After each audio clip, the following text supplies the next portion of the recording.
exciting match where we find out, will it be Team Lunatix or Madnes Esports who secures victory in their first game of the series as we open the gates of the Land of Dawn. Now, seeing how this is going as well, Madnes Esports has a very, very strong wave clear in terms of jungle rotations as well. You can see the box here quickly taking down the jungles compared to Uni just because of how I would say you can spam everything with his second skill. So this is something that Madnes Esports is going to try and utilize on. But based on the predictor, it makes a lot of sense why it's 60%, right? Faramis, S tier hero. Glue, S tier hero. And the problem with Lunatix is that they don't really have a lot of answers to all these tanky compositions unless Job starts to scale off very, very quickly. In this case, having this carry from the side of Madnes Esports does put a lot of pressure towards Nova Escobar as well as Zeno if they try to contest zone wars or territorial maps in this bush checking situations. I do agree with you here. There's a very interesting dynamic in terms of the hero picks from both these teams here. And now Lunatix and Madnes both have a good amount of early to mid-game utility. Their heroes are fairly strong, and they do want to build up for that late game. So it's going to be up to whoever executes on it first, whoever has more tempo control, who can be more aggressive, and has better execution overall. Yeah, seeing how this is going as well, Madnes Esports, they're known to play their Ube strategy, but they are not grouping up to set up for teamfights. They are playing a little bit safe, waiting for Pozan to get those Cult Altar available before this first engagement. Fortunately for say, Fakes as well as Pozan currently is a little bit too far off, and with 10 seconds left, you can see Pozan already in position to try and soak up the first minion waves on the XP lane to try and transition this fight, whereas Fakes is a little bit too far off as well. So they have very, very two identical situations to try and prioritize what kind of ultimates they have. But as of now, Sonic, he doesn't really care. He's going to force the issue. Zeno jumping in, bravest fighter, but Sonic will secure the turtle regardless. Better airstrike coming out. They want to take out the Baxia, but Cult Altar allows him to roll out with his life intact. Zav's going to be tanking a Blazing Duet down here, but not enough damage yet. So Madness comes out on top for now. Good clutch coming from Pozan as well as Fakes to be able to mirror that. If he did not have it before, Sonic might have just died then and there for the Feathered Ezra coming from Fakes. So Lunatix, they're still trying to find opportunities, but with the Cult Altar down for a moment, it does provide a little bit more opportunity to set up the gang down bottom against Zavs, which unfortunately say Lunatix does have that priority. But before that, let's take a little bit more emblems as well. We do see 4 emblems coming in from Lunatix, prioritize that mobility instead from Madnes Esports. They've only got 3 heroes prioritizing that movement speed buff coming from Faramis, Perry, as well as the Glue. Speaking of movement speed, Sonic engages onto Nova, but the Grok already charging up, going to make sure that he's immune to CC, so he's fine for now. Team Lunatix are actually a team that's quite comfortable with waiting for that late game because, of course, Jome is there. Oh, I'll charge onto Pozan here. Gonna get targeted straight away. Beautiful burst. First blood going to the hands of Fakes. Oh, nice timing on that as well. Knowing that he doesn't have the Purify to actually pop the Cult Altar instantly. It's not like a Digi time journey where even if you get CC, you can still pop it off. So nicely done coming from Lunatix, but bottom lane. Jome with the Blazing Duet clears up the wave. Sonic gonna be seeing 3 members of Lunatix here, instantly focusing onto the far side as Molly. I don't really think he needed the flicker for that. Sonic got the kill onto Fakes regardless. Well, a little bit better, but for now, Madnes Esports is still in the driver's seat just because of the fact that Sonic has better wave clears compared to Uni in terms of neutral objectives. So as of yet, he's already here trying to set a fight. Zeno is going to try and contest this as well. Bravest fighter, Landshaker, a bit too late. The turtle has been secured by the Baxia here. Now Zeno is secured. 1v3, yeah, in the backline, trying to stop the Feathered Airstrike, but he's down to half HP. He's going to be able to pop split. They're focusing onto Fakes now. Wild Charge going to miss entirely. Numanon Blast charging up, finds Fakes. Cult Altar by Pozan, allowing Madnes Esports to back off, but he still forced the flicker over the wall. Novak Kobar trying to chase. Probably a bad idea here. He's going to be forced to flicker out to keep his life intact. I will say it's great and all, but he needs to understand that he's always one step behind Sonic in terms of neutral objectives. And even then, here now, they are going to force the fight. Yeah, Wild Charge onto Mali with the Feathered Airstrike. He's actually still alive for now as the rest of Madnes Esports comes in. Numanon Blast charges up. Zaz going to be targeted by the Blazing Duet as Jome finishes him off. He's looking for Mali as well, but the regen keeps him alive. Jome gonna chase him down, gets the double kill, and Sonic just lets it happen. He's now chasing him down. Oh, Jome! He gets caught out by the Ghost Bursters, but Pozan is traded as Sonic finishes Novak Skobar off. Now charging down Fakes, but he knows he's not gonna get anything else more. That's Affecting Joel, because with that play coming from Uni, it pretty much gives Uni a little bit more opportunity to keep up with Sonic, who has been so far ahead. But eventually this Baxia is gonna scale down as the game goes by.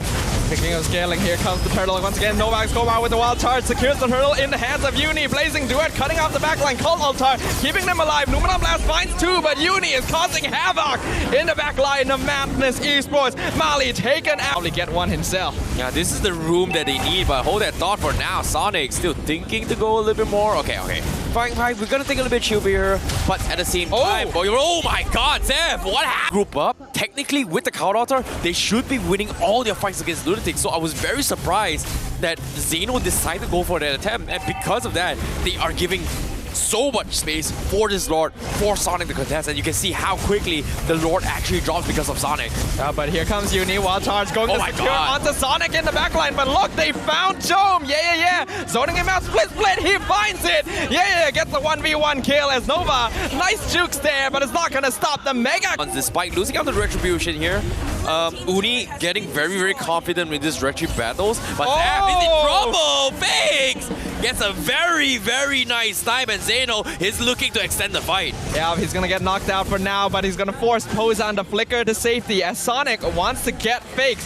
Forces the flicker from the far side. Pozan will finish him off with the Ghost Bursters. Xeno just delaying time. They're trying to get the rest of Lunatix over. Uni looking for the ult, but they've actually forced Pozan to use his Cult Altar very early on. Madness, they gotta get out of here. Lunatix just waiting for it. Numenon Blast gonna be charged up. A nice stun onto Xeno, making sure that Sonic is... Jome, Xeno, top damage coming from Lunatix. Madness Esports can't really do too much considering that if they group up, but hold that thought, they'll lane. Gonna find one. Pozan taken out as Numenon Blast is cancelled by Novak Skobar. Bended airstrike coming out, yeah. Jumping on top of Xeno, he gets the kill, but he himself is taken out by Fakes. Double kill for the Farsa. They cannot commit until the Cloud Altar has been made now. But speaking of commitment, Numenon Blast gonna clip Xeno right on the edge, forcing double flicker, wild charge, finds two. Cult Altar just in time, but is it gonna be enough as Fakes gets the killing spree? Pozan gonna actually find the kill onto Jome somehow. Yeah, pulling Xeno back into his team. They trade 1 for 2 so far. Make that 3 for 1 as Zav secures Novak Skobar by himself. Madness Esports coming out on top. Big clutch coming from Mali as well. They got a little bit desperate, they got a little bit impatient, but Fakes is looking for the steals. Unfortunately, does not get a mental block going on right there, but Madness Esports gonna take full advantage of it. The Lord is on their side. They take out the top tier 2 instantly. Sonic providing vision, collides into Nova. Lord collides into top inhibitor. Madness Esports not going to go too far with this. I think that's a smart choice. Yeah, they have to play this very safely. As long as they play to Pozan's strength, they will win. And if Lunatix overcommit, they are going to most probably lose. But now, speaking of commitment, they are able to poke one player in. Yeah, Cult Altar going to be forced out from Sonic. A 4! Oh! But where's the follow-up? Zaps finishes off Novak Skobar. Lunatix is just so good at. You've got Uni on this Hayabusa. Very strong capabilities of backdoor. Claude as well. And every single time this happens, Madness Esports has only 2 options. Split up the fight or commit to it. And Team Lunatix, they're dodging it, hoping for a miracle play coming from Uni. In this case, Uni, can he get a solo kill off? He's in a fairly dangerous spot here. Yeah. Scouting out the back line. He'll see multiple members. He's gonna take a lot of damage. Yeah. Might be dead. He is dead. Cult Altar too late to save him. And now Xeno is jumping in, getting the stun, dropping Zaps low. Novak Skobar clips him with the wild charge. Wind of Nature keeps him alive. Blazing Duet comes out. They finish off Zaps. Uni gets shut down in exchange for his own with a mega kill as Jome finishes Pozan off as well. Currently a 3 for 2 trade, but Pozan respawns cooldowns very quickly. So Sonic is still chasing Jome down. He pops his immortality. Fakes. Does he have his ultimate? Yes, he does. Sonic not able to finish them off. They're so low. Mega kill for Fakes. Mali, he gets the kill. He gets the shutdown. Chases him to the ends of the earth. My goodness, Madnes Esports, they held on for the longest of time, but you have to give credit to Lunatix because Jome, he was able to get so much damage across the blazing duets in the backlines of Madnes Esports, despite having this Lolita who logically should be blocking a majority damage coming from Jome. So he was able to find an opportunity, cut the backlines with the sprint, and then chip away on everyone's health from the backlines. And with that play coming in, Madnes Esports, they should not be able to get this jungle as all unless Sonic makes it out in time. He's got about 5 seconds from the base. He's got the mobility, but I think it's a little bit too late here. Lunatix is guaranteed it. Yeah, and now Mali, he probably should not have stayed this long. Pops the immortality, and there's no way he's escaping Jome with the killing spree. Oh my goodness, this is like that Lunatix with Jome in play. Once he gets all maxed out, he will find those right moments to shine. In this case, from the back line, over X-Omar! With the wild charge! Cold Altar from Pozan will keep Zavs alive. Meanwhile, Sonic is distracting the front line. Zavs doing a lot of damage to Zeno. Gonna pop his immortality as Yeah somehow gets a shutdown on the Jome again. This glue is finding the Claude every single fight. Nicely done coming from Yeah. Again, Lunatix tries to make this aggressive. But the real split push coming from Uni and Jome across map plays is going to take it back. But before that, Madnes Esports, they need to realize this is the strategy from Lunatix. But at the same time, they've got Lord in their favor. Can they get it and get value out of it? Well, it looks like they're setting up for the split push now. Madnes Esports has to be aware of this. They have to see that Jome is split pushing the top lane. Either they full invest, take the Lord down right now, or they gotta do something, or this Claude is going to do some structural damage. Madnes Esports seems to be hesitating. I don't know what the choice is. They're gonna take some damage to the top inhibitor. Zeno jumps back in. Nova securing the back line. Mali! Oh my god. Gets the Lord! Uni gonna be forced to go. Oh, yeah, Shadow Kill. Winter Trunkian from Fix. Not gonna keep him alive as Zavs with the Wind of Nature nearly wins the 1v1 against Jome as well. Numenum Blast gonna be charged up. Cold Altar keeping Madnes Esports alive as they take out Uni. Zavs pops his immortality, but he survives. And yeah, with the double kill, with the Lord pushing up top to completely stop Jome's split push in its tracks. Only 2 survivors on Lunatix. Oh, you hate to see moments coming from this, like small mistakes coming from Lunatix. Uni panicked his retribution, and yeah was able to force him to use an early OK Shadow Kill. And now with 5 men landing onto Team Lunatix, there's only so much Jome can do. And look at this, they are gonna collapse. They're going for it. Wild Charge not gonna stop them. Jome blazing duet instantly canceled. Numenum Blast gonna find him. Zavs with the killing spree. Novak Skobar knows there's nothing he can do as the crystal breaks in favor of